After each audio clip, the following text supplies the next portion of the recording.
Student, today we are going to start coordination chemistry by Ajay Kumar. So this is very important for GATE and NET exam. पहले भी मैंने 3 साल पहले कुछ videos upload की थी अपने चैनल पे कोऑर्डिनेशन केमिस्ट्री की, बट कुछ सर्कमस्टांसिस की वजह से वो बीच में ही मैंने स्टॉप कर दी।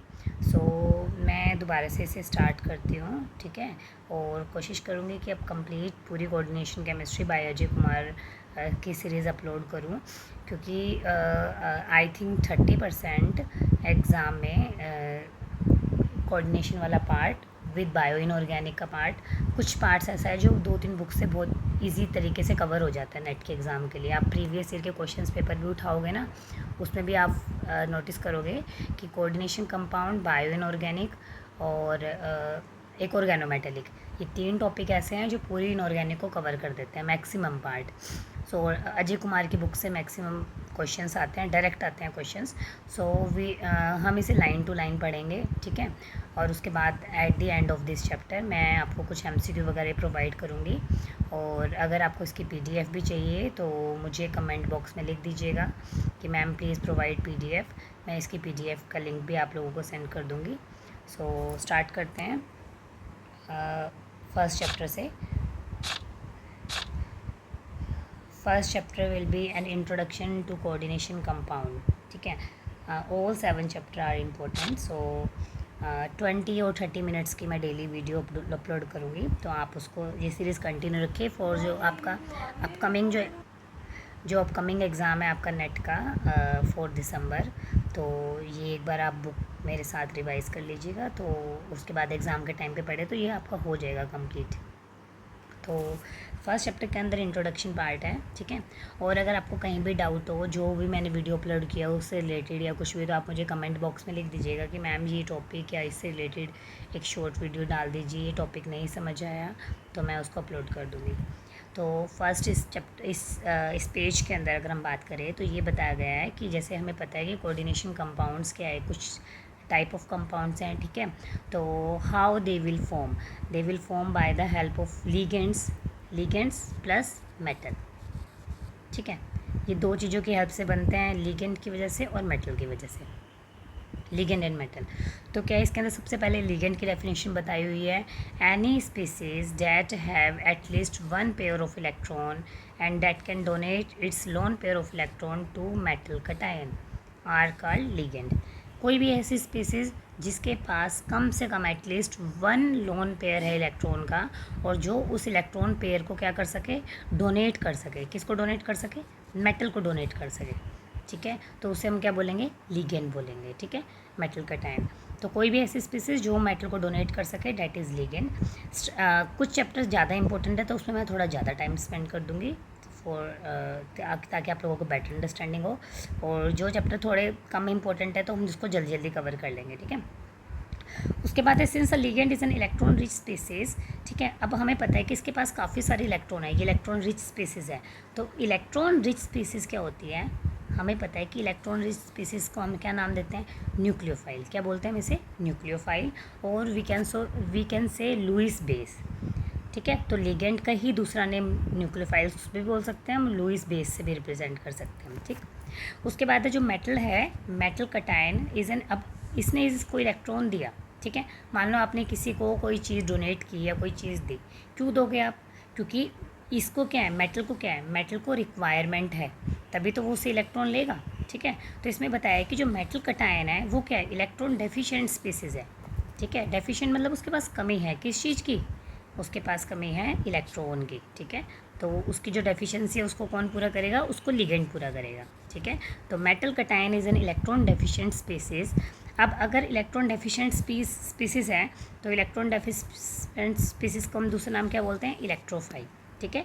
इलेक्ट्रॉन डेफिशिएंट स्पीसीज का हम सेकेंड नेम क्या बोलते हैं? इलेक्ट्रोफाइल। और we can say Lewis base, ठीक है। और हम इसको लुईस बेस भी, लुईस बेस नहीं, लुईस एसिड, और हम इसे क्या बोलते हैं? लुईस एसिड, ठीक है। तो इसमें 2 चीज़ कवर होती है हमारी, एक तो लिगेंड और मेटल की डेफिनेशन, प्लस लुईस एसिड और लुईस बेस की डेफिनेशन। लुईस एसिड कौन होते हैं? Lewis acid are electron deficient species आप साथ साथ में नोट्स भी बना सकते हो, ठीक है। और अगर आप डायरेक्ट बुक से पढ़ना चाहो तो बुक से ही पढ़ सकते हो। बट अगर आपने नोट्स बना लिए, मतलब लाइक एक पेज में, अगर ये 1 पेज है, 1 पेज में अगर आपने सिर्फ 4 to 5 पॉइंट्स नोट कर लिए तो वो आपके लिए बाद में रिवीजन के लिए बहुत ईजी रहेगा, ठीक है। तो लुईस बेस क्या होते हैं? लुईस बेस वो होते हैं, लुईस बेस जो इलेक्ट्रॉन डोनेट करे, ठीक है। लुईस बेस जो इलेक्ट्रॉन डोनेट करे, जिसके पास इलेक्ट्रॉन बहुत ज़्यादा हो, और लुईस एसिड जो इलेक्ट्रॉन को एक्सेप्ट करे, जो डेफिशिएंट हो, ठीक है। तो ये लुईस एसिड और लुईस बेस की डेफिनेशन है। उसके बाद हम चलते हैं, when A group of ligand donate it's electron pair, ठीक है, टू द मेटल कटायन, जब लिगेंड ने अपने इलेक्ट्रॉन पेयर को मेटल को दे दिया ऑफ, तो ये और atom coordinate bond are formed, क्या बॉन्ड बने? कोऑर्डिनेट बॉन्ड्स बने हैं, ठीक है। Coordinate bonds are formed, the product so formed is called coordination compound. उस पूरे प्रोडक्ट्स का नाम क्या दिया? कोऑर्डिनेशन कंपाउंड, ठीक है। इसके अंदर वन मोर थिंग हो रहा है, जैसे कि आप लोगों ने केमिस्ट्री में पहले भी बॉन्ड्स के टाइप पढ़े होंगे, तो उसके अंदर आपको पता होगा कि covalent bond, ionic bond and coordinate bond, 3 type के बॉन्ड्स होते हैं, ठीक है। और अगर किसी को नहीं पता है इन तीनों के बीच में डिफरेंस, तो प्लीज़ मुझे कमेंट बॉक्स में कमेंट करें कि मैम हमें इन तीनों का डिफरेंस बता दीजिए। वैसे मैं आपको एक शॉर्ट फॉर्म में बता देती हूँ। हमें पता है कि आयनिक बॉन्ड कौन से होते हैं? आयनिक बॉन्ड वो होते हैं जो इलेक्ट्रॉन को ट्रांसफ़र करने से बनते हैं, एक पर्सन इलेक्ट्रॉन ट्रांसफ़र करता है, ठीक है, that is ionic bond. Covalent bond वो होते हैं जो शेयरिंग से बनते हैं, 2 एटम एक एक इलेक्ट्रॉन को क्या करते हैं? शेयर करते हैं, sharing of electron is called covalent bond. और कोऑर्डिनेशन बॉन्ड, कोऑर्डिनेट बॉन्ड कब बनते हैं? कि जब एक मेटल डेफिशिएंट होता है, एक एटम डेफिशिएंट हो और एक हो इलेक्ट्रॉन रिच, और जब बॉन्ड बनता है वो दोनों ही इलेक्ट्रॉन एक मेटल, एक लिगेंड से जाएंगे और एक कोऑर्डिनेट बॉन्ड बनाएंगे, ठीक है। बाकी हम डिटेल में और आगे पढ़ेंगे इसको, ठीक है। तो इसने बताया कि compound in which metal cation और atom is attach, compound in which metal cation or atom is attached to a group of ligand by coordinate bond is called coordination compound। उन्हीं कंपाउंड को क्या बोलते हैं? Coordination compound. जो atom, ions या metal attach होते हैं coordinate bond से, उसको हम क्या बोलते हैं? कोऑर्डिनेशन कंपाउंड और complex compound. The coordination compound में आइदर भी न्यूट्रल, ये कैसे हो सकते हैं? न्यूट्रल भी हो सकते हैं और आयनिक भी हो सकते हैं, ठीक है। How many type of coordination compound? Neutral और आयनिक, ठीक है। आयनिक में पॉजिटिव भी हो सकते हैं और नेगेटिव भी हो सकते हैं, okay. The compound like PT, example दिया है PT, NH3 2Cl2 and this are neutral coordination compound. Why this are neutral? Why this are neutral? Because this compound do not have any charge, इन्होंने कोई charge contain नहीं किया है, ठीक है। ये क्या है? न्यूट्रल है, न्यूट्रल कंपाउंड है। अगर आप इसके ऊपर चार्ज भी कैलकुलेट करोगे पूरे के ऊपर तो कोई चार्ज नहीं होगा इसमें, ठीक है। अभी हम आगे चार्ज कैलकुलेशन करना आपको सिखाएंगे। In ionic coordination compound either the cation और anion both may be complex ion, दोनों ही हो सकते हैं, ठीक है। For example this and this, इस पर तो आपको चार्ज दिखाई दे रही है बाहर 3+, और इसमें जो Cl बाहर है ये आउटसाइड में है। जब हम इसे रिमूव करेंगे, ये इसी का ही दिखा रखा है कंटिन्यूशन में, अगर हमने इस Cl को रिमूव किया, Cl के ऊपर कौन सा चार्ज होता है? Cl पे नेगेटिव चार्ज होता है। How many Cl is 3Cl। अगर 3 Cl को रिमूव करेंगे तो ये 3 नेगेटिव चार्ज लेके जाएगा और इसके ऊपर कॉम्प्लेक्स के ऊपर कौन सा चार्ज आ जाएगा? कॉम्प्लेक्स के ऊपर पॉजिटिव चार्ज, ठीक है। तो यहाँ पे कौन सा चार्ज आया? हमारा पॉजिटिव चार्ज, इसलिए ये है 3 पॉजिटिव, ठीक है। ये शो हुआ है 3 पॉजिटिव। उसके बाद है हमारा, ये हो गया डन। उसके बाद हमारा कंटिन्यूशन में ये कहता है कि एज कॉम्प्लेक्स कटायन, और नेक्स्ट एग्जांपल है दिस, ठीक है। K4 क्या है? K4 is potassium, when we remove the potassium then it will be 4 negative, ठीक है। As complex anion and this contain this, ये कुछ एग्जांपल्स दिए हैं कि जो आयनिक वाले हमारे कॉम्प्लेक्स हैं, ठीक है। तो the coordination compound retain their identity more और less even in solution. One more difference coordination compound को दूसरे कंपाउंड से आइडेंटिफाई करने के लिए, कि जो कोऑर्डिनेशन कंपाउंड है वो अपनी आइडेंटिटी को रिटेन रखते हैं थोड़ा या ज़्यादा जब वो सॉल्यूशन के अंदर डिसॉल्व होते हैं, ठीक है। दो पार्शियल डिसोसिएशन में occur, these compounds do not give the test of all their constituent ions in aqueous solution. Like ये कहना चाह रहे हैं कि लाइक एग्जांपल ये है, ठीक है। तो अगर ये पूरा कॉम्प्लेक्स है, इसके साथ Cl3 भी है, तो जब हम इसको सॉल्यूशन में डालेंगे, सॉल्यूशन में डालने के बाद ये अलग अलग अपने आयंस को डिटेक्ट नहीं करेगा। मतलब हमें ये डिटेक्शन नहीं होगी कि इसके अंदर कोबाल्ट भी है, अमोनिया भी है एंड Cl भी है, ठीक है। तो these 3 ions do not detect in solution, so these are the property of coordination compounds. For example, this does not give the test of constituents ions. ठीक, ये complex this. The complex ion is an ion in which metal cation is attached to ligand by coordination bond. Complex ion किसे बोला है? इसी को ही बोला है ion, ठीक है। आयन किसे बोला है? जिसमें मेटल किससे अटैच हो? लिगेंड से अटैच हो। किस बॉन्ड के थ्रू? कोऑर्डिनेट बॉन्ड के through, okay. In the structure formula of coordination compound, the central metal cation or atom ligand attached to written as, ये बता रहे हैं कि coordination compound को हम कैसे रिटर्न करते हैं। मतलब आपको देख के कैसे पता चले कि coordination compound है कि नहीं है। तो हम इसे इस तरह के ब्रैकेट्स में रिप्रेजेंट करते हैं, ठीक है। इसको हम कोऑर्डिनेशन स्फीयर बोलते हैं। इसके अंदर जो भी लिखा होगा डैट इज़ कोऑर्डिनेशन स्फीयर। इसके अंदर मेटल होगा एंड क्या होगा? लिगेंड होगा। और दोनों कैसे अटैच होंगे? बाय कोऑर्डिनेशन बॉन्ड, ठीक है। फॉर एग्जाम्पल कोऑर्डिनेशन नंबर ये is 2, that of copper is 4 and this is 6। ये इन्होंने क्या बोला है कि जैसे इन्होंने बताया है कि ये तो हो गया हमारा कोऑर्डिनेशन स्फीयर। इसके बाद इन्होंने बताया है कि कोऑर्डिनेशन नंबर किसे बोलते हैं हम? कोऑर्डिनेशन नंबर बोलते हैं कि लाइक जैसे मान लो ये एग्जाम्पल है हमारा, दिस एग्जाम्पल ये है हमारा, ठीक है। अब इसके अंदर ये जो स्फीयर के अंदर है, इसके अंदर आयरन कितने साइनाइड से अटैच है? 6 से। कितने साइनाइड है? 6। तो कोऑर्डिनेशन नंबर क्या है आयरन का? इस 6, ठीक है। कॉपर इसमें कितने अमोनिया से अटैच है? 4 से। 4 बाहर, ये 4 कितने अमोनिया है? 4। तो 4 इज़ कोऑर्डिनेशन नंबर। तो किसी भी मेटल के around how many ligand is there that represent their coordination number, ठीक है। Got it? क्लियर? ईजी भी था। अब आप इसको दोबारा पढ़ोगे तो आपको बहुत ईजी लगेगी। ये बुक बहुत ईजी है, जिससे आपको पूरा कोऑर्डिनेशन कंपाउंड्स का चैप्टर क्या हो जाएगा? क्लियर हो जाएगा, ठीक है।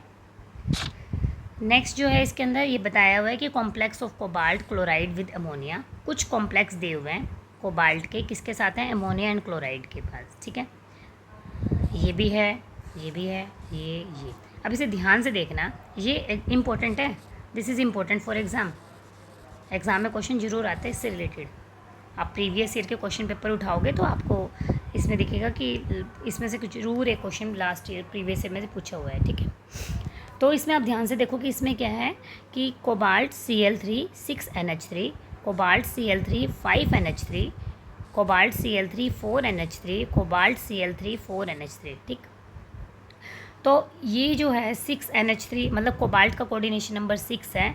तो 6 के 6NH3 इसके अंदर है, कोऑर्डिनेशन स्फीयर के अंदर है। Cl3 बाहर है, ठीक है। बाहर वाला जो क्लोराइड आयन है, अगर हम सॉल्यूशन में डालते हैं तो ये आयनाइज हो जाता है। Cl नेगेटिव जाएगा, बाहर रिमूव हो जाएगा। कितने क्लोराइड रिमूव हुए? 3 रिमूव हुए। तो चार्ज कॉम्प्लेक्स के ऊपर कितना आया? 3+।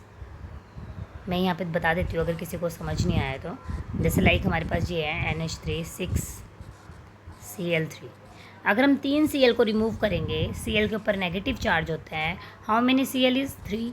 तो 3 Cl रिमूव हुए तो कॉम्प्लेक्स के ऊपर कितना चार्ज हुआ? 3 पॉजिटिव। बिकॉज हमें पता है ना कि पॉजिटिव और नेगेटिव ही बॉन्ड बनाते हैं। तो जब ये नेगेटिव चार्ज के साथ रिमूव होगा तो कॉम्प्लेक्स के ऊपर क्या चार्ज आएगा? 3 पॉजिटिव। तो ये बताया हुआ है चार्ज ऑन कॉम्प्लेक्स 3 पॉजिटिव, ठीक है। तो total number of ions, total number of ions का क्या मतलब है? Cation, cation is positive charge. कितने पॉजिटिव चार्ज हैं? जो हमारे यहाँ पे कटायन, कटायन जो है कि कितने कटायन है हमारे पास?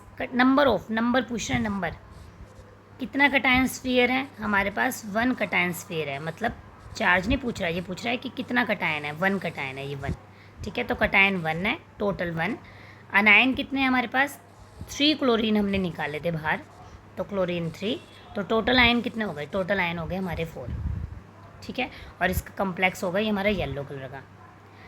सेकंड है हमारा, अगर हमारे पास 5 अमोनिया है, कोबाल्ट का कोऑर्डिनेशन नंबर 6 होता है, तो 5 अमोनिया लिया तो एक क्लोरीन को लिया उसने साथ में स्फीयर के अंदर, तो आउटसाइड में कितने क्लोरीन रह गए? 2। तो जब 2 क्लोरीन निकलेंगे तो कॉम्प्लेक्स के ऊपर कितना चार्ज आएगा, 2 पॉजिटिव।